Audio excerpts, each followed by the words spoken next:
মানে আমাদেরই ভাই, আমাদেরই রক্ত, হিন্দু হোক আর মুসলমান হোক, যেটাই হোক না কেন, সে ভারতীয়, এটাই তার শেষ পরিচয়। সেই ভাইকে যেভাবে নৃশংসভাবে খুন করা হয়েছে, সেখানে আমি অনেক বড় বড় বুদ্ধিজীবী এবং প্রচুর মহামান্য আইনজীবীদের খুব একটা কিছু বলতে শুনলাম না। যেহেতু শুনলাম না, তাই জন্য আমি সত্যিই আজকে প্রচণ্ড ব্যথিত। আমি এটা নিয়ে প্রচণ্ড নিজেও একটা ডিপ্রেশনের মধ্যে ছিলাম যে আজকে আমরা কোন রাজ্যে দাঁড়িয়ে অবস্থান করছি, কোন ভারতবর্ষে আমরা আছি, এটা কি রাজ্য, এটা ধিক্কার। এবং একজন আইনজীবী হিসাবে বা একজন সর্বোপরি একজন মানুষ হিসাবে আমি যেটা প্রথম মনে করি, যে পুলিশ অফিসার এই কাণ্ডটা ঘটালো বা যারা ঘটালো তাদেরকে যে ক্লোজ করে দেওয়া হলো বা সাসপেন্ড করা হলো, সেটা কেন হলো? প্রথম তাদের নামে কেন খুনের মামলা রুজু করা হলো না? প্রথম 302-এর ধারায় মামলা দিয়ে তাদের নামে এফআইআর করে দেন তাদেরকে কেন অ্যারেস্ট করা হলো না? এটা হচ্ছে আমার প্রথম প্রশ্ন।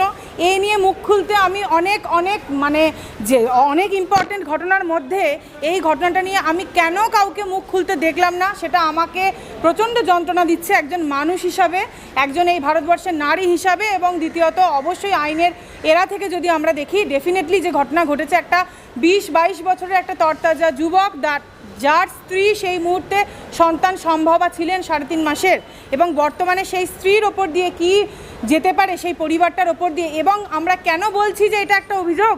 সত্যিটা সবার আমাদের কাছে সামনে আছে। কোর্ট কি করবে? কোর্ট ডেটের পর ডেট নিয়ে একটা ট্রায়াল হয়ে তারপরে আপনারা কি চান যে সত্যিটাকে ধামাচাপা দিয়ে দেবে? এটা কি কোর্টের কাজ হওয়া উচিত? আমরা আইনজীবীরা খুব ভালো করেই তারা জানেন ডিফেন্সটা কিভাবে সাজাতে হয়, কিভাবে একের পর এক যখন অন্যায় হয়ে চলে সেই অন্যায়কারীকে চাপানোর জন্য টাকা দিয়ে পয়সা দিয়ে সেটিং করে, সেটা একটা ক্লার্ক লেভেল থেকে শুরু করে একটা পেশকার লেভেল থেকে শুরু করে আইনজীবী মহল এবং সমস্ত জায়গায় পয়সার মাধ্যমে সমস্ত কিছুই সম্ভব এখনকার দিনে, সেটা আমরা সবাই জানি। কিন্তু তার মানে একটা 20-22 বছর একটা তরতাজা যুবক, যেখানে আমরা ভিডিওতে দেখতে পাচ্ছি, ভিডিওটা কিন্তু ভাইরাল, যে ছেলেটাকে কোমরে এবং গোপনাঙ্গে এবং তার পায়ে কিভাবে একটা তরতাজা যুবক, যার মুখটা দেখলে বোঝা যাচ্ছে সে কি অন্যায় করেছে। আজকে কি সে এই দেশে জন্মে আজকে পশ্চিমবঙ্গের সে আজকে বাসিন্দা হয়ে সে কি অন্যায় করে ফেলেছে? সে কি পাপ করে ফেলেছে? ব্যাপারটা শুধু হিন্দু মুসলিমের বিভাজনের রাজনীতি করে তো লাভ নেই।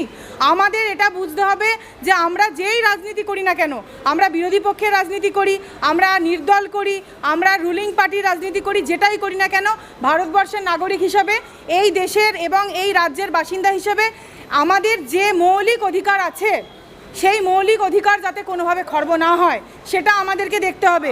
কেন আজকে কাউকে আমি মুখ খুলতে দেখলাম না?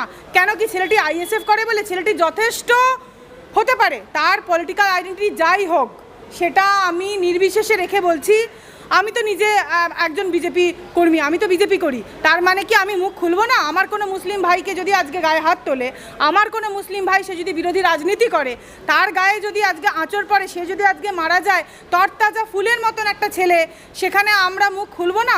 সেখানে মানুষ হিসেবে আমি মুখ খুলবো। এবং এই ক্ষেত্রে আমি আরেকটি উল্লেখযোগ্য কথা বলতে চাই, আপনারা সংবাদ মাধ্যমে দেখবেন প্রায়ই আসে আইনজীবী, আমি নামটা এখানে উজ্জ্বল রাখছি, নামটা আমি বলছি না, তিনি তৃণমূল কংগ্রেসেরই আইনজীবী এবং মুখপাত্র হিসেবে আর কি বিভিন্ন চ্যানেলে এসে উনি বক্তৃতা দেন এবং প্রচণ্ড অডাসিটি এবং খুব ছোটও করেন উনি সবাইকে।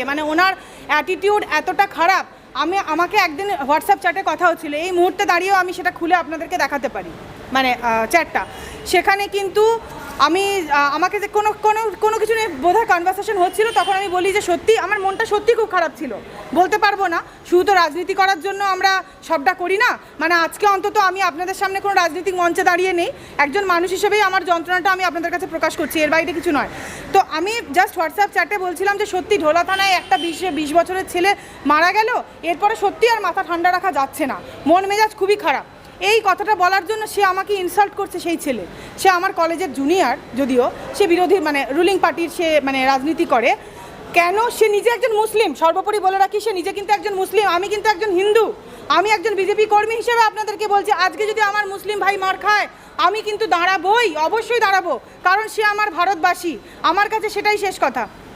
তার কাছে কিন্তু তৃণমূল কংগ্রেসই শেষ কথা।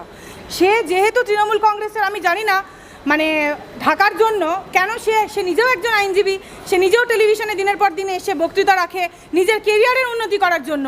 আচ্ছা, আমরা কি শুধু নিজের কেরিয়ারের উন্নতিই করব? প্রথমে কি আমরা একটু মানুষ হওয়ার চেষ্টা প্রথমে করব না? প্রথমে তো আমরা মানুষ, তারপরে তো আমরা রাজনীতিবিদ বা আমরা আইনজীবী বা আমরা কেরিয়ারে যে প্রান্তেই যাই না কেন। যে ছেলেটিকে তার গোপনাঙ্গে মানে ইলেকট্রিক শক দিয়ে তাকে শোষণ করা হলো, তাহলে সেই ছেলেটির বাবা মা নেই? সেই ছেলেটির কি মা 9 মাস তাকে গর্ভে ধারণ করেনি? তাহলে কি সেই ছেলেটি হিন্দু হোক বা মুসলিম হোক, আমি শুধু বলছি না সে মুসলিম বলেই, কিন্তু হ্যাঁ, মুসলিমরাও আরও বেশি করেই অত্যাচারিত হচ্ছে এই রাজ্যে, এটাই সত্যি। কারণ তৃণমূল সরকার মুসলিম ভাই বোনেদের ইউজ করছে তার ভোট ব্যাংকের জন্য, ভোট ব্যাংকটাকে বাড়ানোর জন্য। আমি সকল মুসলিম ভাইদের অনুরোধ করব যে আপনারা ভারতীয় হওয়ার পথে এগিয়ে আসুন।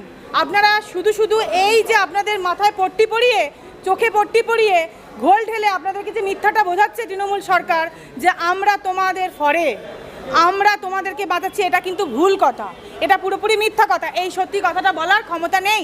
এটাই এক্সাম্পল যে তৃণমূল কংগ্রেস কর্মী, মানে যে ভাই, তাকে আমি ভাই বলে সম্বোধন করতাম, সে মুসলিম সম্প্রদায়ের, সে কিন্তু আজকে মুসলিমের হয়ে কিন্তু দাঁড়ালো না।